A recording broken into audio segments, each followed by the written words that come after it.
Bem-vindos ao IntoCast, o podcast do Instituto Nacional de Traumatologia e Ortopedia. No episódio de hoje, a gente vai falar sobre o que fazer enquanto você está aguardando a cirurgia ortopédica.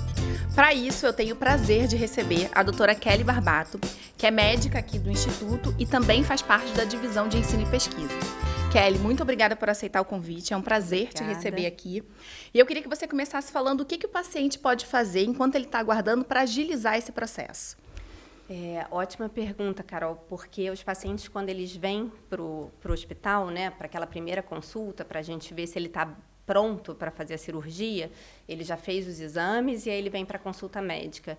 E muitas vezes a gente vê que a pressão não está controlada, que a glicose não está controlada, e aí é uma oportunidade, né, da gente falar para os pacientes que se preparem, né? O que é se preparar? É ter um acompanhamento regular, frequente, né? Seja na clínica da família, no posto de saúde.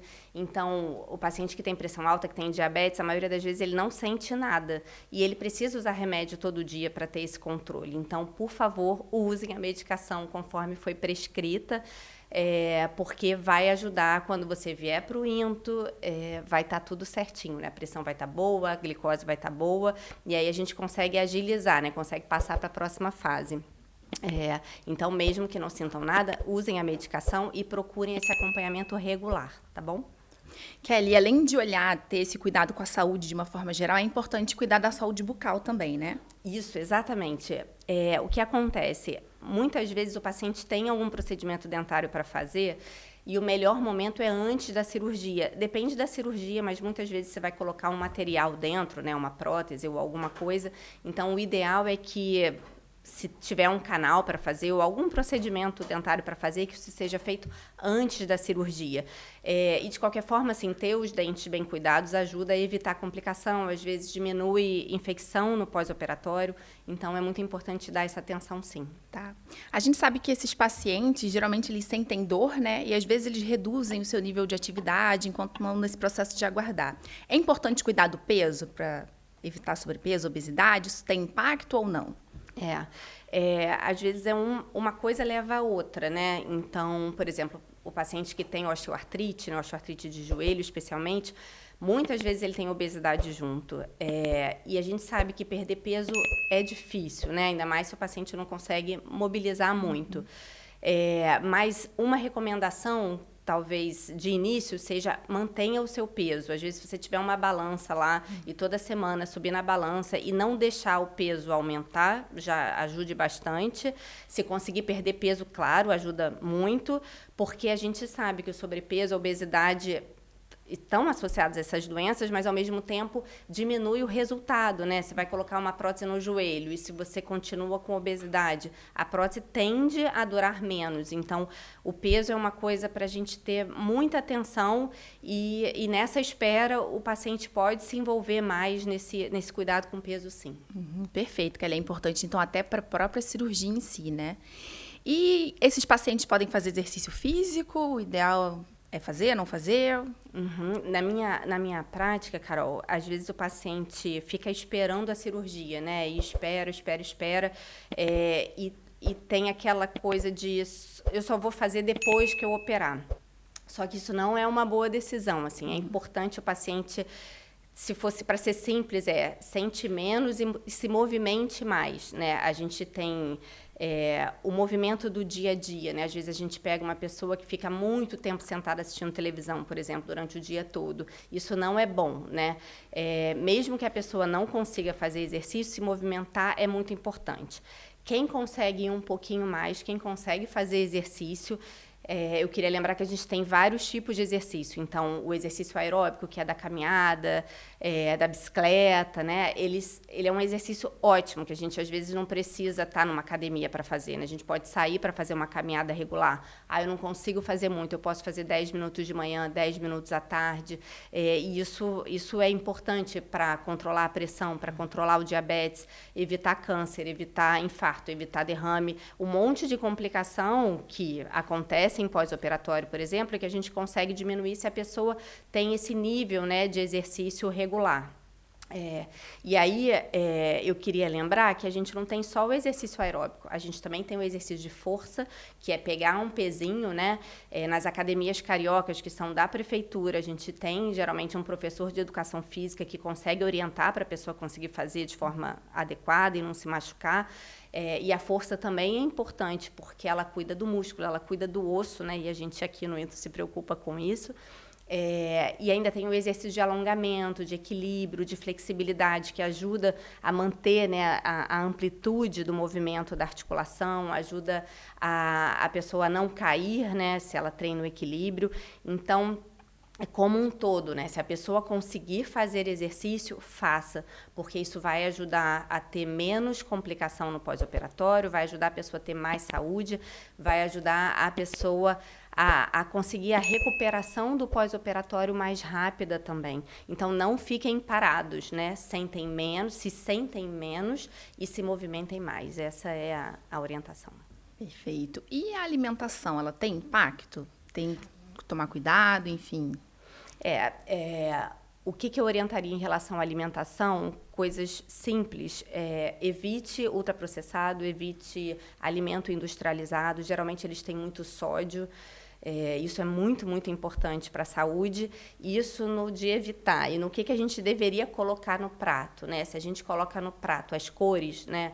Fruta, verdura, legume, quanto mais porções por dia, melhor. A gente vai ter mais saúde. E sem esquecer da água, né?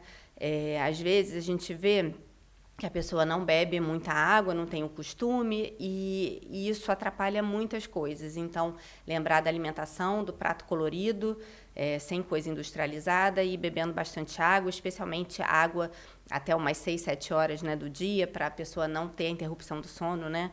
Não acordar de noite só para ir ao banheiro. Então, a água também, junto com a alimentação, muito importante. Você falou de sono, né, Kelly? E o sono é importante a gente cuidar? Sim, as pessoas às vezes não ligam muito para o sono, né? Hoje em dia, então, as pessoas muito na tela, né? E o sono é muito importante para a nossa saúde. Então, é mais uma coisa que a pessoa pode tentar ir melhorando, né, antes da cirurgia, porque a cirurgia é uma grande coisa que vai acontecer, né, naquele organismo que está todo equilibrado, que está andando direitinho. Então, preocupe-se também com o sono. O que é se preocupar com o sono, né? A gente sabe que o ideal é a gente dormir entre 7 e 9 horas por noite. Isso é muito individual, é claro. Tem gente que com 6 horas se sente bem, mas além da quantidade de horas, tem a sensação da qualidade do sono. Então, é importante, quando a gente acorda, a gente sentir que esse sono foi reparador, né? A gente está descansado, a gente está pronto para um dia novo. E, para isso, geralmente, a pessoa precisa se preocupar com a regularidade, que é ter aquela hora para dormir todo dia, independente se é dia de semana ou dia de final de semana. E a gente deveria acordar espontaneamente, né? Deveria acordar naturalmente, mas se preocupar com a hora de dormir. Então, o sono, sim, é muito importante para a saúde. Perfeito. Qualidade e quantidade, né? Exato. E nesse preparo, né, para essa cirurgia, a gente tenta cuidar de várias coisas, né? Você já falou da saúde bucal, do peso, do exercício. E em relação ao controle do consumo de drogas lícitas? Isso também a gente tenta falar, né, quando o paciente vem para consulta, mas o quanto antes ele diminuir, ou se possível cessar totalmente, parar de usar tanto o álcool quanto o cigarro, né, são as principais drogas que eu vou falar aqui, mas isso amplia para todas as outras. Ajuda porque você melhora a saúde como um todo, né? Então, o álcool, de fato, assim, não há uma dose segura de álcool. Eu posso um tanto? Não tem uma dose segura. Então, a gente não deve recomendar em relação ao álcool. E se a pessoa conseguir parar antes da cirurgia, melhor ainda. E o cigarro, principalmente, né? O cigarro é a causa número 1 de morte que a gente poderia evitar, isso no mundo inteiro. Então, quando o paciente vem para mim na consulta, geralmente eu peço para ele parar de fumar. O ideal, o número é que sejam 2 meses antes da cirurgia, mas a gente sabe que quanto antes ainda ele conseguir fazer essa cessação, essa interrupção do hábito, vai ser melhor ainda para ele, né? Eu sei que isso tem a ver com ansiedade, né? Às vezes a pessoa que usa alguma droga faz justificando, né, pelo estresse, pela ansiedade, mas esse não é um bom caminho, né? O ideal é que você cuide desse estresse de outra forma, né? E aí, o que você pode dizer em relação a isso? Sim, o estresse, a gente está vivendo uma epidemia, né, de ansiedade, depressão, a 5ª onda, né, depois do Covid. E a gente vê muito na prática, sim, que a gente tem tido muito paciente com ansiedade, com depressão, sim. Eu acho que eles estão mais conscientes de procurar um tratamento em relação a isso, mas eu queria falar um pouco até antes, né? Às vezes a pessoa não tem ansiedade, não tem depressão, mas o jeito que lida com o estresse, né? Se preocupar muito com antecedência, a gente acaba se preocupando 2 vezes, né? Porque se preocupa antes de acontecer e depois, e às vezes nem vai acontecer. A pessoa pode procurar tentar cuidar desse estresse de outras formas. Então, o que ela poderia fazer? O próprio exercício é uma forma de manejar o estresse, de reduzir o estresse, mas a gente também tem jardinagem, a gente pode fazer trabalho voluntário, isso também ajuda bastante. Quando você desvia a atenção para cuidar do outro, a gente geralmente melhora, né? E um exercício de respiração simples, né? Só de respirar fundo, soltar devagar o ar, isso já ajuda muito. Então, é igual o exercício que a gente tem treinamento, o manejo de estresse também requer treinamento. Então, às vezes eu vejo o paciente vem na consulta, né, tá super nervoso, a pressão tá alta, e aí eu falo, respira fundo e tal. E você vê que logo depois de um tempo a pressão já abaixa de verdade. Então, o estresse a gente não vai conseguir deixar, né, sumir com o estresse não vai deixar de acontecer, mas a gente pode mudar a forma que a gente reage ao estresse. Então, esse treino, né, procurar ter mais tranquilidade, mais serenidade para passar por uma cirurgia grande é muito importante e pode ser feito sim antes de chegar a hora. Perfeito. E aí, assim, estamos chegando ao final dessa nossa lista, né?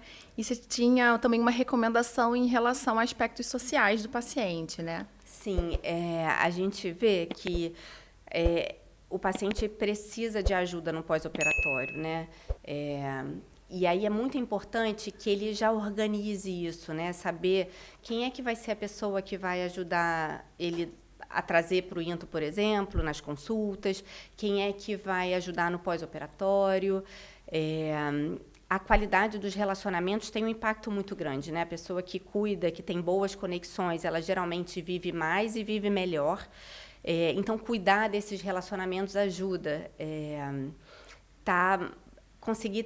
Conseguir falar melhor com as pessoas, explicar o que vai passar, conseguir ver quem que vai dar o suporte, né? Ter plano A, ter plano B, porque isso deixa a pessoa mais tranquila, né? Quando ela sabe que ela vai passar pela cirurgia e tem alguém com quem ela possa contar quando voltar para casa, ou durante a internação, ou antes da cirurgia em si, ajuda bastante. Então, isso é bem importante. Perfeito. Acho que a gente, então, chegou ao final dessas recomendações, né? Um conjunto bem abrangente. Tem algo mais que você acha importante dizer para o paciente enquanto ele está aguardando, enfim? Só para dizer que é importante que o paciente seja ativo, né? Ele não tem que ficar esperando as coisas acontecerem.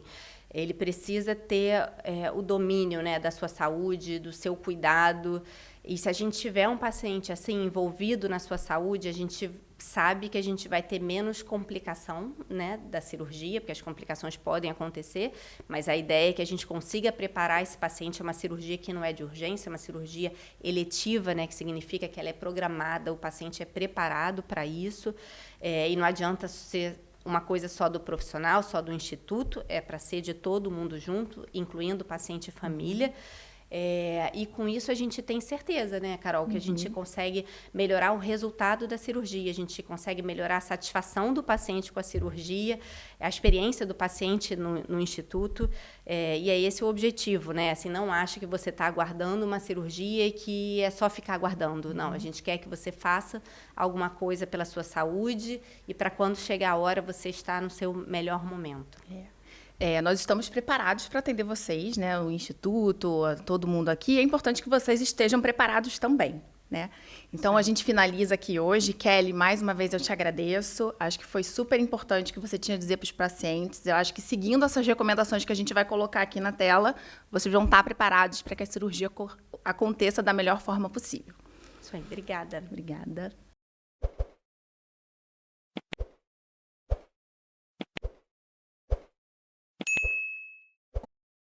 E aí, gostou de conhecer um pouquinho mais sobre o Into? Então não se esqueça de curtir, se inscrever no nosso canal e ativar as notificações. E fica ligado nos nossos próximos episódios.